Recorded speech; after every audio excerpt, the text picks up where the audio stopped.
کربلا والوں نے عبادت کے لیے ظالمین سے ایک شب کی مہلت مانگی تھی تاکہ وہ عبادت کر سکے۔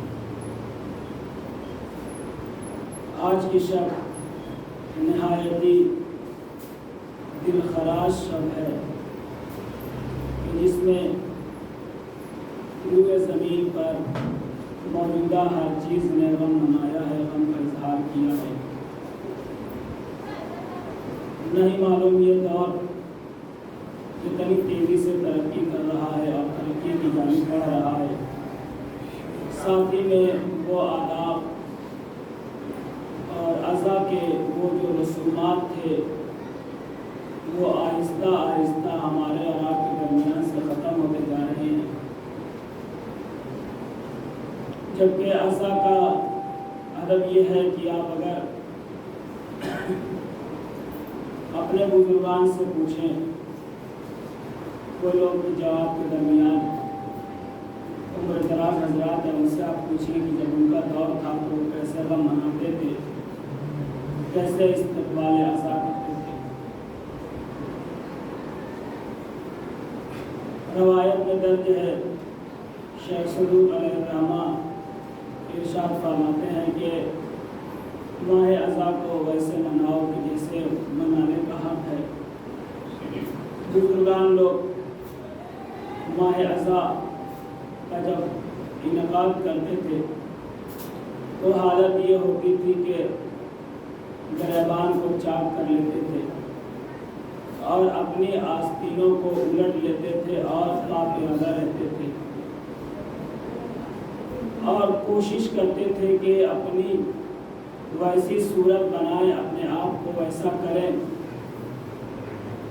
کہ دیکھنے والا ہر شخص کہے کہ واقعی یہ غمزدہ ہے، اس کے اوپر کوئی مصیبت پڑی ہے۔ لہذا ہمیں اور آپ کو پرہیز کرنا چاہیے ہر اس کام سے کہ جس کی وجہ سے ہمارے اور آپ کے چہروں پہ جو تھوڑی بہت مسکراہٹ آتی ہے اس سے بھی پرہیز کرنا چاہیے۔ بالکل غم کی حالت میں رہیں، غم کا میسج دے، غم کا پیغام دے، کیونکہ یہ بہت ہی المناک شب ہے۔ انشاءاللہ اسی سلسلے میں آج کی گفتگو ہوگی۔ لہذا اپنے کلام کو یہاں سے شروع کرتے ہیں کہ میں نے جس آیت شریفہ کو آپ کے سامنے پڑھنے کا شرف حاصل کیا، سورہ بقرہ کی آیت نمبر 208 میں پروردگار عالم مومنین کو مخاطب قرار دیتے ہوئے فرماتا ہے یا ایھا الذین آمنوا ادخلوا فی السلم کافہ، اے صاحبان ایمان مکمل طریقے سے مسلمان ہو جائے، آدھے ادھورے اسلام کو قبول نہ کرنا، ولا تتبعوا خطوات الشیطان، اور ہرگز شیطان کے راستے کی پیروی نہ کرنا، اس لیے کہ انہ لکم عدو مبین، اس لیے کہ وہ مومنین کا کھلا ہوا دشمن ہے۔ جیسے ہی اس کو موقع ملتا ہے وہ گمراہ کرنے کی کوشش کرتا ہے اور فساد کے راستے پر لگاتا ہے۔ ایک سوال پڑھ دیں محمد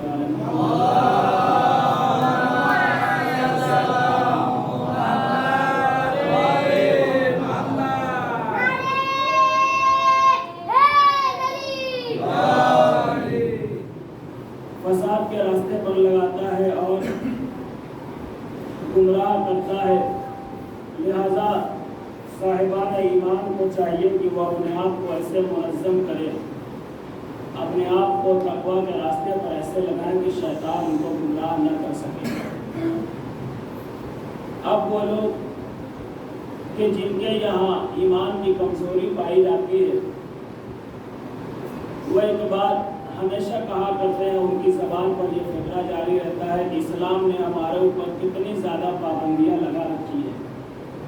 اسلام ان سے کہا کرتا ہے یہ نہ کھاؤ، اسلام کہتا ہے وہ نہ کھاؤ، اسلام کہتا ہے وہاں نہ جاؤ، اسلام کہتا ہے یہ کام نہ کرو، وہ کام نہ کرو، ہر کام پہ اسلام پابندی لگا دیتا ہے۔ یہ اسلام ہمیں قید کرنا چاہتا ہے، اسلام ہمیں آزاد دیکھنا نہیں چاہتا۔ یہ ان لوگوں کا قول ہے، یہ وہ لوگ کہتے ہیں کہ جن کے یہاں ایمان کی کمی ہوتی ہے۔ اب آپ سوچئے کہ آپ کے ذہنوں میں بھی یہ فکرہ آتا ہے اور سوچتے ہیں، کہتے ہیں، مگر جب ہم اپنے گھر میں ایک بار آ کے دیکھتے ہیں تو ہم کیا دیکھتے ہیں کہ گھر میں جب ایک بچہ ہوتا ہے، اگر وہ بچہ زیادہ باتیں کرتا ہے تو والدین کہتے ہیں کہ بہت باتیں کرتے ہو، اور جب خاموش رہے تو والدین کہتے ہیں بہت زیادہ چپ رہتے ہو۔ جب وہ زیادہ سونے لگتا ہے تو والدین کہتے ہیں بہت زیادہ سوتے ہو۔ جب وہ سونا بند کر دے تو والدین کہتے ہیں بہت کم سوتے ہو، بیمار ہو جاؤ گے۔ جب وہ پڑھنا شروع کرتا ہے تو والدین کہتے ہیں بہت زیادہ پڑھتے ہو، دماغ کم ہو جائے گا۔ اور جب پڑھنا ہی بند کر دے تو کہتے ہیں پڑھ لو ورنہ کچھ کر نہ پاؤ گے۔ اگر وہ کھانا کھانا شروع کر دے تو والدین کہتے ہیں کم کھاؤ، بیمار پڑ جاؤ گے۔ اور جب اگر وہی بچہ کھانا کھانا چھوڑ دے تو کہتے ہیں کھانا کھاؤ ورنہ بیمار پڑ جاؤ گے۔ اگر ہمیشہ گھر میں موجود رہے تو والدین کہتے ہیں باہر جا کے سیر کیا کرو، باہر گھوما کرو ورنہ بیمار ہو جاؤ گے۔ مگر وہی بچہ باہر جب گھومنا شروع کرتا ہے تو والدین کہتے ہیں باہر گھومو گے تو بگڑ جاؤ گے، گھر میں رہا کرو۔ یہ پابندی در حقیقت والدین اپنے بچوں کو کیوں لگاتے ہیں؟ کچھ سوچتے ہیں تب اس کے اوپر یہ حکم لگاتے ہیں کہ ایسا نہ کرو، یہ تمہارے حق میں صحیح نہیں ہے۔ جب ایک والدین ایک بچے کو پیدا کرنے کے بعد اتنی پابندیاں لگاتے ہیں تاکہ وہ بچہ کامیاب ہو جائے، تو جس نے پوری دنیا خلق کی ہے وہ اگر اپنے بندوں پر پابندیاں لگاتا ہے تو اس لیے نہیں لگاتا ہے کہ ان کو قید کرنا چاہتا ہے، بلکہ پروردگار عالم چاہتا ہے کہ یہ کامیابی کے راستے پر گامزن رہے، اپنے ایمان کو بڑھاتا رہے۔ صلوات پڑھے محمد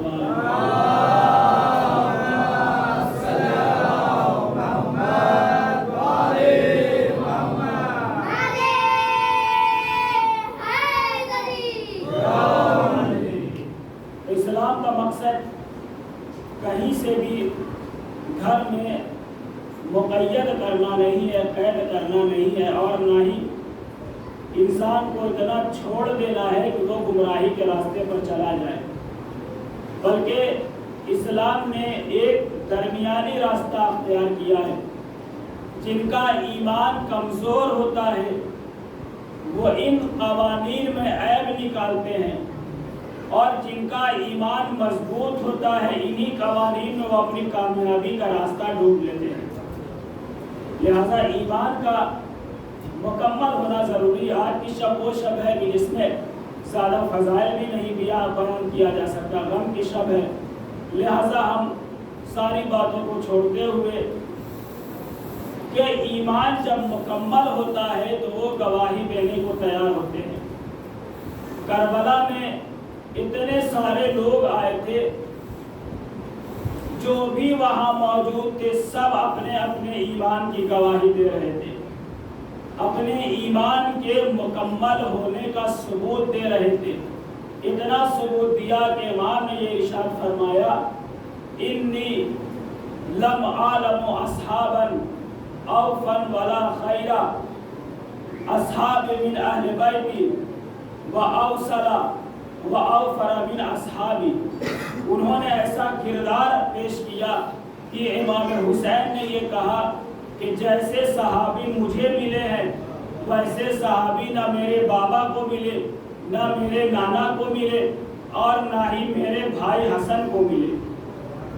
مکمل طریقے سے اپنے ایمان کی دلیل پیش کر کے رکھتی ہے کربلا میں۔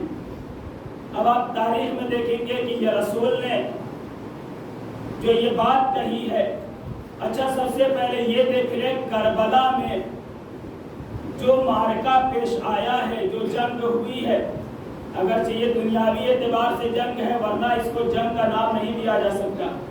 جنگ اس وقت ہوتی ہے جب برابری کے لوگ ہوں۔ کہاں پہ 72 لوگ اور کہاں پر ایک روایت کے مطابق 30,000 اور ایک روایت کے مطابق 9 لاکھ کا لشکر، کہاں 72 کہاں 9 لاکھ کا لشکر، اس کو جنگ نہیں کہا جا سکتا، اس کو ظلم کہا جائے گا۔ اب دنیا میں جتنی بھی جنگیں ہوتی ہیں آپ تاریخ اٹھا کے دیکھ لیجئے، جنگ جب لڑی جاتی ہے تو وہ 4 چیزوں کے لیے لڑی جاتی ہے۔ اگر وہ 4 چیزیں موجود ہیں تو انسان جنگ کرتا ہے، ورنہ وہ جنگ کو چھوڑ کر کنارے ہٹ جاتا ہے۔ سب سے پہلے چیز جو جنگ لڑی جاتی ہے وہ جیت کے لیے لڑی جاتی ہے۔ اگر لگے گا کہ اس جنگ میں ہماری جیت ہے تو وہ جنگ لڑتا ہے، ورنہ جنگ چھوڑ کے چلا جاتا ہے۔ دوسری چیز جو جنگ لڑی جاتی ہے وہ مال غنیمت کے لیے جنگ لڑی جاتی ہے، کہ جب ہم لڑیں گے جنگ جیتیں گے ہمیں مال غنیمت ملے گا، ہم مالدار ہو جائیں گے، ہم پیسے والے ہو جائیں گے۔ بہت سارے لوگ جب رسول خدا کے دور میں رسول خدا کی سرپرستی میں جب جنگ کی ہے، جنگ احزاب کے بعد تاریخ نے یہ لکھا ہے کہ مسلمانوں کو اتنا مال غنیمت ملا تھا، اتنا مال غنیمت ملا تھا کہ سونے کو کلہاڑی سے توڑ کر بانٹا جا رہا تھا۔ جو 7 قلعے جو فتح کیے گئے تھے، اس قلعے کو فتح کرنے کے بعد اتنا مال غنیمت تھا کہ